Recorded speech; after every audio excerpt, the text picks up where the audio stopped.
Capital FIM Superbike World Championship makes a record 33rd visit to Phillip Island for the 2024 Grand Ridge Brewery Australian Round.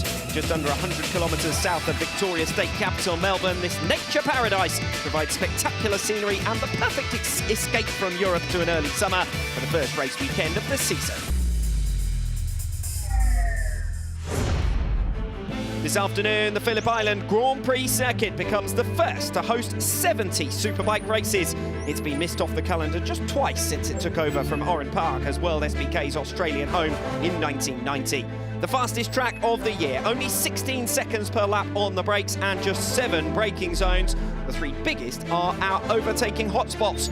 Turn 1, the longest braking zone at the end of the 835-metre Gardner Straight, where top speeds reach 333 kilometres per hour. That's where Nicolo Bulliger made his race-winning overtake on Andrea Iannone yesterday. Miller Corner, the slowest on the circuit. First gear, little more than 60 kph, and a wide racing line that leaves the door open to a block pass. And turn 10, pass for the lead here in 2023. Jonathan Rea against Alvaro Bautista on the way down from the famous Lukey Heights. From there, 2 high-speed left-handers that have a major impact on tyre wear, only exacerbated by new asphalt, but it's given us lap record pace throughout the week.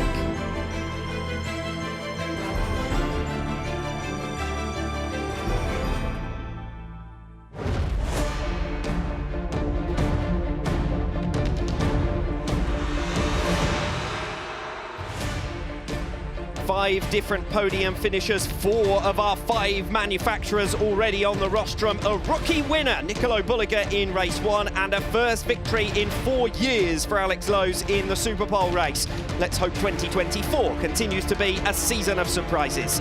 Race 2 ahead of us with a dozen podium contenders, and probably half of those who will fancy their chances of victory. Another pit stop race to add further drama. Steve English alongside me, wondering why we've got a pre-show here. This is a race that hypes itself. Yeah, exactly. This is another race this weekend where you're expecting so much. Pit stops, 20-lap race.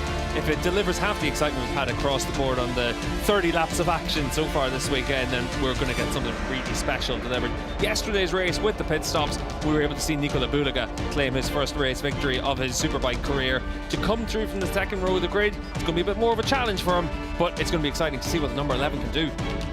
Looking forward to seeing what several riders can do here, to be perfectly honest. There's stories right the way through the order. The big story of misfortune earlier on, mechanical issues for Andrea Iannone. He's got to come back through from the 4th row of the grid here, but he's had potential race-winning pace all weekend as well.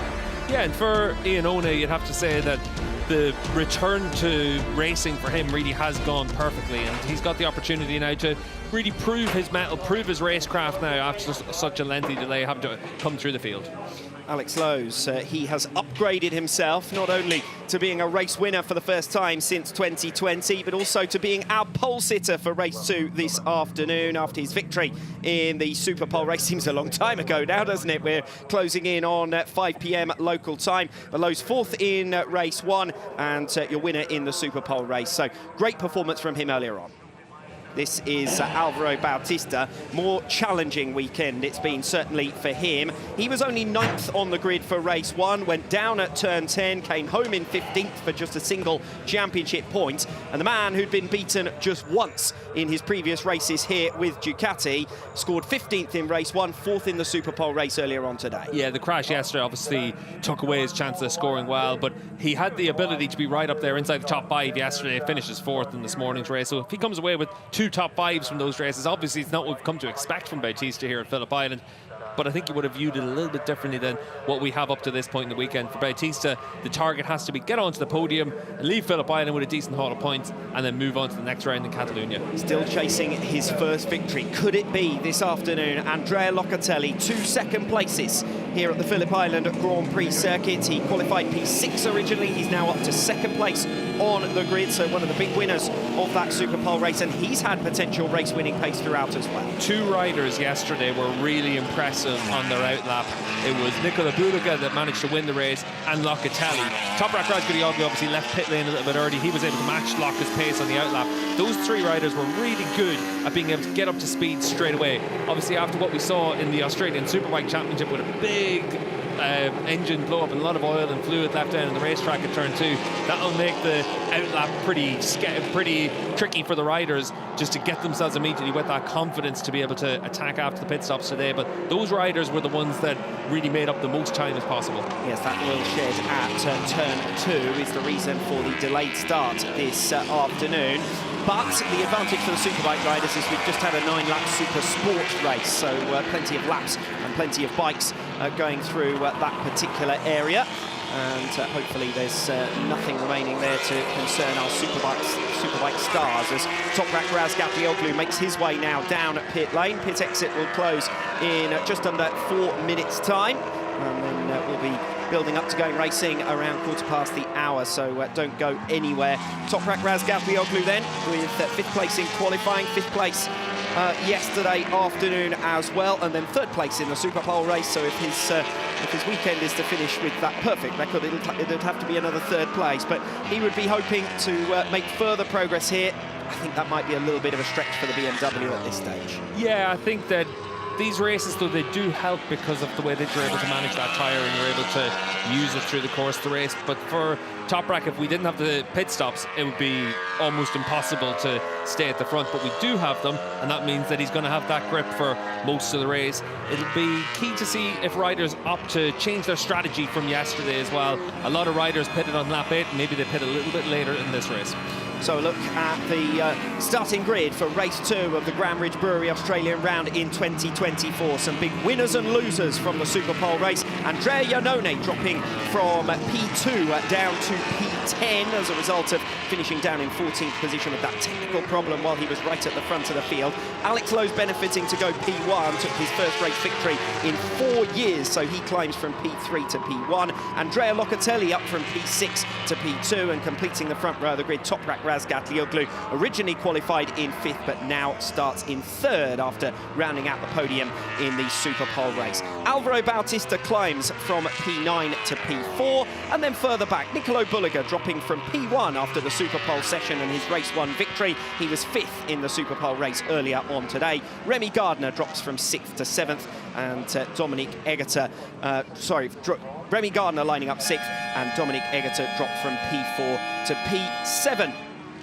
So that's the starting grid, and the riders now pulling into their positions. It's less than 2 minutes now until pit lane closes as we build up to the action here at the Phillip Island Grand Prix circuit, with 48,000 fans in attendance, and they will have been waiting with bated breath for this one. Yeah, after what we saw this morning, I think everyone's excited for the Superbikes to start. 23 degrees air temperature, 39 degrees track temperature, so it's cooled down a little bit, and that's going to help people as well. But the track here in Phillip Island, you can see how black the asphalt is, and obviously it sounds strange to say the racetrack's black, but this is a brand new track surface, so it retains a lot of heat. It's been offering tremendous grip out there for the riders, but for Alvaro Bautista, you can see here on the left hand side, he said it's probably offering a little bit too much grip for him, and that's caused some of the issues that we've seen for some riders, where we've seen big crashes, high sides. Jonathan Rea had a massive crash on Tuesday in the test, 2 impacts that were over 25 Gs on his body, but he was able to still recover from that, get himself back out there. But it shows you just how difficult it is for the riders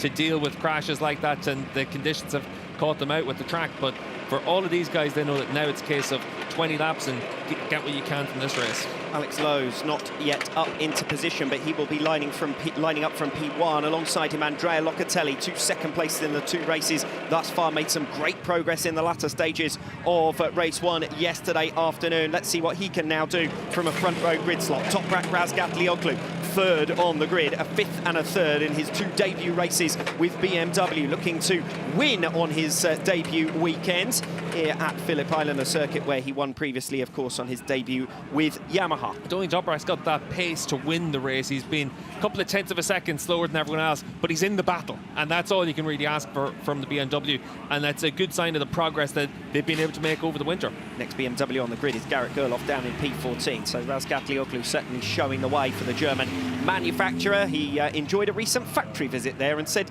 he found some Turkish speakers and felt right at home. Yeah, we did have 4 BMWs in the top 10 though before Scott Redding's penalty for pit lane infringement, so that bike was working well yesterday. Alvaro Bautista, Nicolo Bulliger, the 2 Aruba IT factory bikes. The Ducatis in 4th and 5th, with Remy Gardner rounding out the second row. Bautista gradually improving, you'd have to say, as this weekend has gone on. Only qualified P9, and he rather got buffeted around in race 1 before eventually going down, and 4th position earlier on today, so that's where he lines up here. Back to the front, Alex Lowes is now ready to go from top spot, and time to make the award as well of the Tissot Watch, the master of the Superpole race, but that was his first Superpole race victory.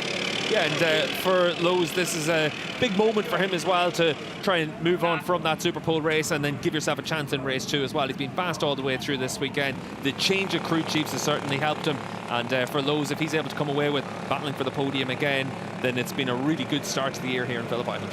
Niccolo Bulliger in P5, first position in race 1. Your race 1 winner was 5th earlier on today. Didn't look to have the same killer instinct almost as he did yesterday afternoon. Yeah, it's a different battle in the Superpole race, and it was that pace out of the pits that was so impressive and led to his fastest lap yesterday. And for Bulliger, we'll see just how this race plays out, but we know that everyone else knows what to expect. They've got the experience on the Superbike as well, and maybe that's going to be a telling difference. Niccolo Bulliger, who was P1 in the Superpole session, and took a perfect day really yesterday with that fastest lap as well, but only 5th position earlier on today. We'll see if we can rediscover that form over the course of the 20 laps here. Completing the second row of the grid, it's Remy Gardner. He was P7 in the Superpole session. He lines up P6 here, retired though from race 1 yesterday, so we didn't get to see what he could do over the course of a pit stop race. Yeah, and for Remy, he would have been there or thereabouts anyway, but he loses that experience of how to leave the pits and get straight down to the speed that you need to, but he's been fast all the way through this week. This is Dominic Egerter lining up on the 3rd row of the grid, originally qualified P4, only narrowly away from repeating his front row efforts of a year ago. And 6th and a 7th place, he's been solid this weekend thus far. Alongside him will be Sam Lowes in 8th on the grid, and Michael Ruben Rinaldi, who will be starting P9. So Sam Lowes will be going from 8th position, an action-packed weekend certainly for him, but a solid start to his Superbike World Championship, scoring in both races. 13th in the end, he faded later on with a couple of issues, but 8th showing his combative nature in the Superpole race. Yeah, worth remembering for Lowes as well, with the Moto2 season finishing so late last year, testing very limited for him. He's basically had 5 days of dry weather running on that bike before coming into the race weekend. So every day he's been learning more and more. Losing the running on Friday probably hurt him more than most riders on the grid, but if he can come away with top 7, top 8 finish in this race, then it's a very strong start to his Superbike career. Issues in the pits yesterday means that the Mark VDS team, they need to make that step, and they were down practicing pit stops all the way through the last few, all the way through yesterday evening. Michael Ruben Rinaldi completes the 3rd row of the grid. It's been a pretty quiet step to Moto Corsa for him, at 14th position only in race 1, but he just about remained ahead of Jonathan Rea at the checkered flag in the Superpole race, so climbs from 10th on the grid to 9th. Yeah, and for Rinaldi, important to be able to do that on the Moto Corsa bike, to score points, give yourself a chance of a good result here in race 2. We know how good he is around this track.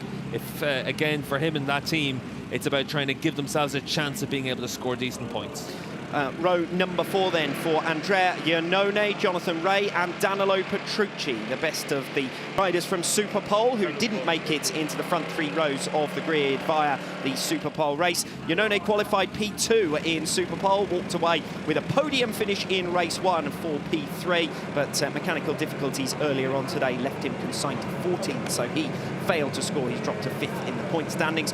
Jonathan Rea, 3 consecutive scoreless races for the first time since 2011 in his Superbike World Championship career. Came home only 17th position in race 1 and just missed out on a point in the Superpole race down in P10. Misfortune on the pit stop for Danilo Petrucci in race 1 yesterday. A nut just getting stuck in the rear wheel, costing him the kind of time that could have put him on the podium, but he was completely anonymous in the Superpole race, so he's got work to do here from P12. Row number 5, Xavi Vierque, Garrett Gerloff and Axel Bassani. I think we can head down to the grid with Anthony Nelson. I will now in a second, Alex Perrin, but just going to congrats, wish best of luck to Alex Lowes on the grid before we head off. I've got Perrin now. Perrin, it seems like a week ago that we had at Racewing this morning. What's the strategy now for race 2? How far can Alex go? Yeah, it was great. I mean, Alex was strong during all weekend, and yeah, yesterday was a good race. He finished fourth, and this morning win the race. But okay, now it's longer race and a little bit different. Tempers do different, but anyway, we'll try to manage as best we can, and let's see what we can do. Oh, best of luck. Thank you for your time. Thank you.